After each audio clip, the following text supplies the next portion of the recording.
Hey guys, it's Afterman614 and today we're going to, review my second most anticipated game of 2012.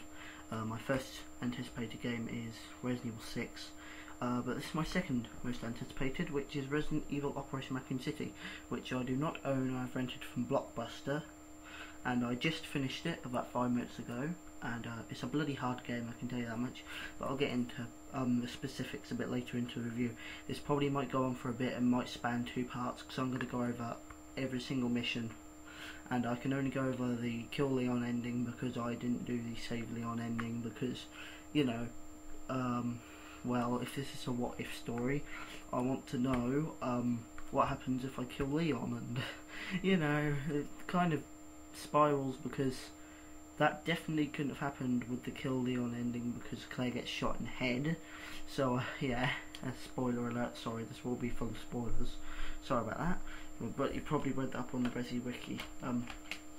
Basically, Operation Raccoon City is sorry, I'm looking through the manual as well, is a what if story set in the storyline of Resident Evil 2 and 3, which are by far the 2 of the best Resident Evil games.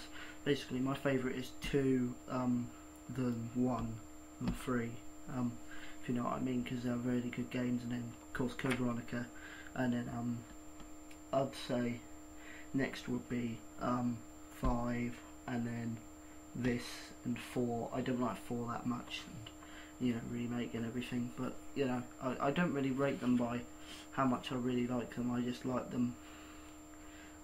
Basically, this is set in September of 1998 in Raccoon City, and basically you run around and see. This is only going to be a review of the USS campaign, because I'm not going to be able to play the Spec Ops, because I have to take it back to Blockbuster before that DLC comes out.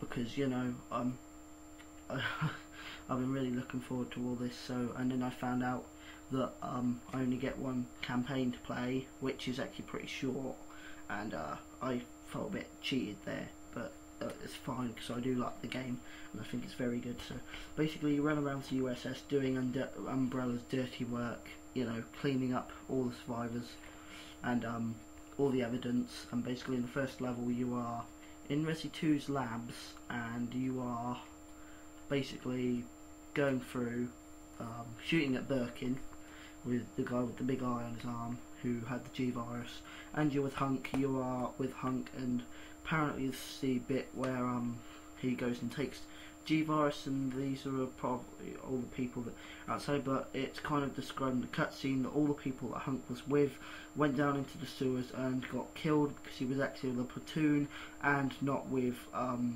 these guys. If you know what I mean, they kind of did screw up the storyline, but I can understand, as this is a what-if game. So yeah, basically you run around and you go after Birkin, you bring the, basically get to the enter level, and then Hunk goes back for the samples, and then you move on to the level where you go into City Hall, and you, which is called Corrupted, and then you go on, burn a bunch of evidence, and do a bunch of random stuff like collect stuff, and you have to collect like Raccoon City mascots and stuff, which is what I'm going to go around doing for the rest of the time that I've rented the game, and get some more achievements. I cannot play the multiplayer because my Xbox Live Gold ran out the Sunday before it came out, which is really annoying, because I couldn't play any multiplayer, but I don't really mind, because it's the storyline and the campaign that I always look for in games, not the multiplayer. I mean, Call of Duty, I love multiplayer, it's really good, but I still prefer the campaign and zombies modes. They are the best. And basically this game is, how do I put it, it's really good, but it is really difficult even on easy. I mean, I'll go on the easiest difficulty. This is a really hard game. You run about, enemies will kill you in a few hits, but it takes a load of hits to kill them. And like facing the nemesis and all the different tyrants is like really hard. And there are quite a few instances where I died and I just put down the controller, turned it off and started playing Peggle again. I've been addicted to Peggle recently.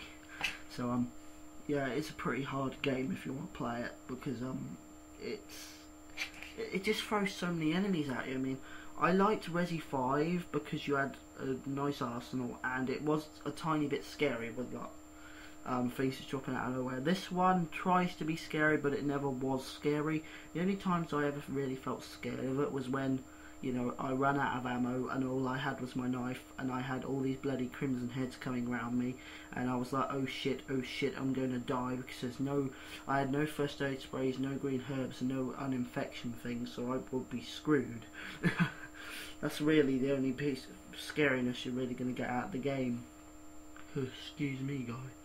I'm really tired because I've been playing this all day and part of the night, so I've really been up most of the night playing the game, and it's a really good game, I've got to say. And the piece of music from the beginning of the video is actually from the main menu. So yeah, I'm going to get on to what I thought of the actual characters. I love these characters. I think these characters are excellent. Vector is the I don't think he's I don't know what class he is, but he's like that guy in the trailer who can turn invisible and everything. He's really cool.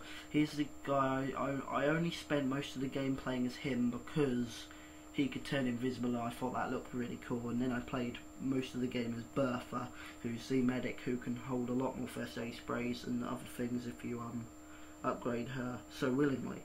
And it is good to upgrade things, because I've got the good thing about Vector is he was kind of good for the last level, because like I'd run in a place where there's loads of zombies, like have my active camo on, that'd last for a good nearly a minute, and I could get past quite a few zombies and up the ladder and, you know, try to get to Leon and stuff. And then that actually really did help me in the final boss battle where I was killing Leon, because, sorry guys, I keep flipping this bloody case about because it's so weird. It's like a sort of eco case. I'll show you when I do an unboxing of this.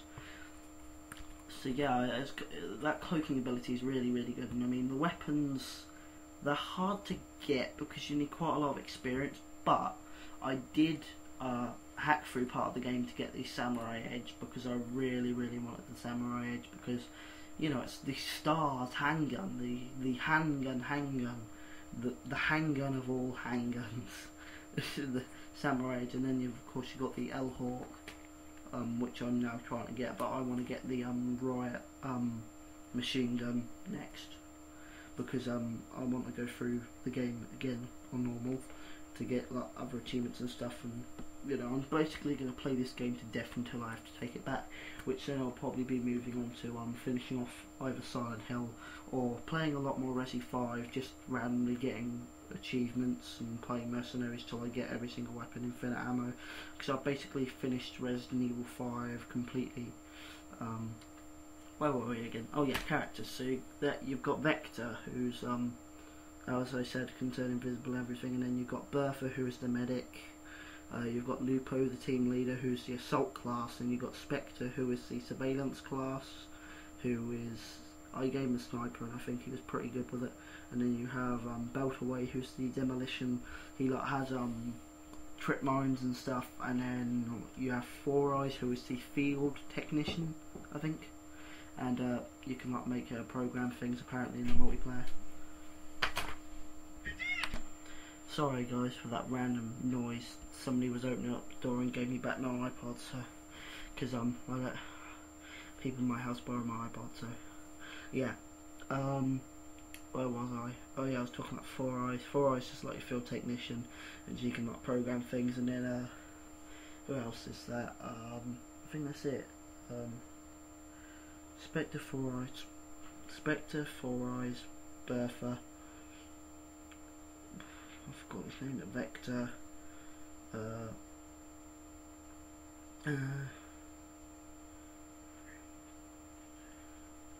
Beltaway, and Lupo, yeah. 6 of them, sorry, I get them. I remember look at the back of the case and Yeah, it's a really good game. I don't recommend it a purchase until they release something like a gold edition like they did with Resident Evil 5, because the campaign's a bit shallow. It only goes on for about 3 hours. It's 6 or 7 missions.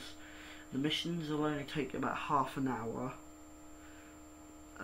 if you're pretty good, which I was kind of good. I mean, half an hour cutting out all the deaths, but they are not very hollowed out missions, and they are pretty easy to get through, but hard to kill enemies and stuff.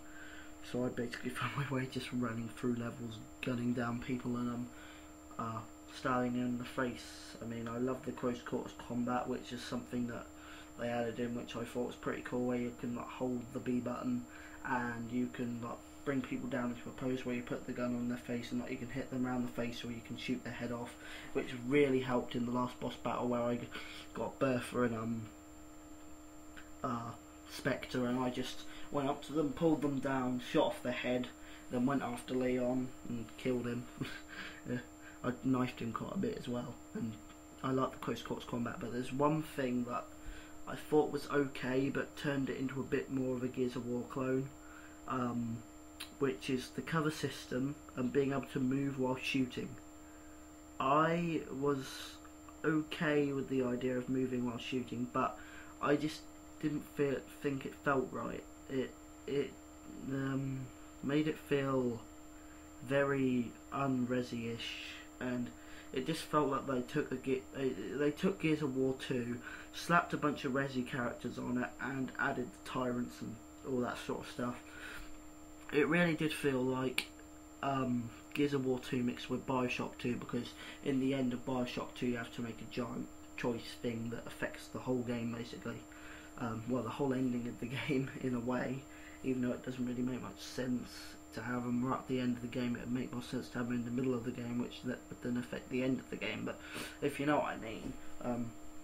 Yeah, so the game overall I would give, well, overall for the actual gameplay I would give a 8.5 out of 10, because there are a few clunky and glitchy bits, and the controls are okay, and I just don't like being able to run while shoot while moving, and the graphics, surprisingly for a new game, were actually worse than Resident Evil 5, and I'm using HD here, and Resident Evil 5 looks better from 2009 than a game that came out in 2012, but I think I understand why, because this is really just a cheap cash in by Capcom and Slant 6, just trying to basically get people held over for when they release the good game, Resident Evil 6.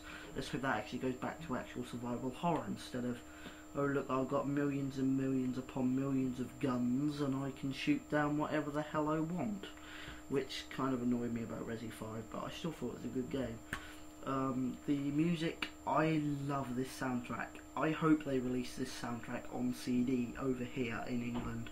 I love this soundtrack so flipping much. I love it. I just love it. The main menu theme, all the music through like most of the levels, music I loved, and I did find myself listening to some of my own music for some of the levels just to get me a bit pumped up. But you know, I loved it. And then the voice acting is actually surprisingly good, and I thought it was really good, and it's a bit funny as well in places with Belterway's funny remarks. So overall I'd give the game a 9.5 out of 10. Now this is sort of as a Resi fan, but mostly as a person who likes this sort of game. So see you later from Mountain Man 614.